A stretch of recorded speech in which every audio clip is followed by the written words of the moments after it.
ಇವಳ ಜಾಗಕ್ಕೆ ಬೇರೆ ಯಾರಾದ್ರೂ ಬಂದೇ ಬಂದಿರ್ತಾರೆ ಬಾಬಾ.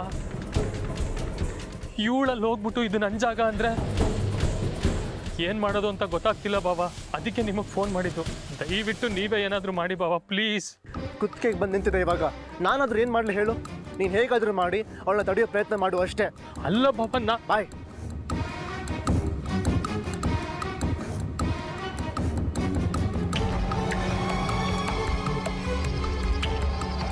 ಅಕ್ಕ ನೀನು ಇವತ್ತು ಕೆಲ್ಸಕ್ಕೆ ಹೋಗೋದು ಬೇಡ ಕಣೆ.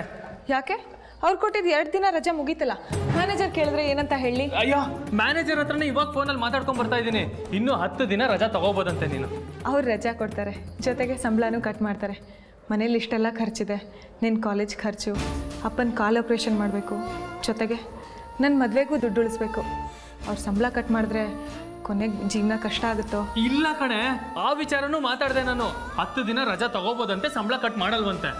ಅದು ಅವ್ರ ಒಳ್ಳೆತನ, ಅದನ್ನು ನಾವು ಮಿಸ್ಯೂಸ್ ಮಾಡ್ಕೋಬಾರ್ದು. ನಾ ಹೊರಡ್ತೀನಿ. ಅಲ್ಲ ಕಣೆ, ನಿಮ್ಮ ಮ್ಯಾನೇಜರೇ ರಜಾ ತಗೊಳ್ಳಿ ಅಂತ ಹೇಳಿದ್ರು, ನಿನ್ಗೇನೆ ಇವತ್ತೇ ಕೆಲ್ಸಕ್ಕೆ ಹೋಗ್ಬೇಕು ಅನ್ನೋ ಹಠ? ನಾನು ರೈಟ್ ಹ್ಯಾಂಡ್ ಇದ್ದಂಗೆ.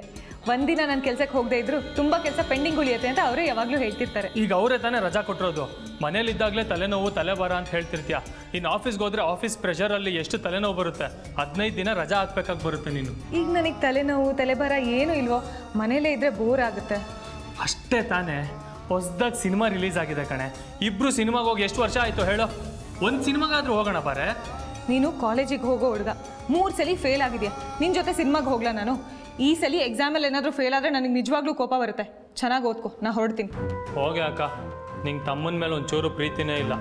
ತಮ್ಮ ಪಾಪ ಪ್ರೀತಿಯಿಂದ ಅಕ್ಕಂಗೆ ಒಳ್ಳೇದಕ್ಕೆ ಏನಾದರೂ ಹೇಳಿದ್ರೆ ಏನು ಕೇಳೋದೇ ಇಲ್ಲ. ಯಾಕೋ ರವಿ, ಇವತ್ತು ನಾನು ಆಫೀಸಿಗೆ ಹೋಗ್ತೀನಿ ಅಂದರೆ ಬೇಡ ಅಂತಿದ್ಯಾ? ನನ್ನ ಆರೋಗ್ಯನ ನನಗೆ ನೋಡ್ಕೊಳ್ಳೋಕೆ ಚೆನ್ನಾಗಿ ಗೊತ್ತು. ನೀನು ನನ್ನ ತಮ್ಮನ ಥರ ಇರು, ಅಪ್ಪನ ಥರ ಆಡಬೇಡ.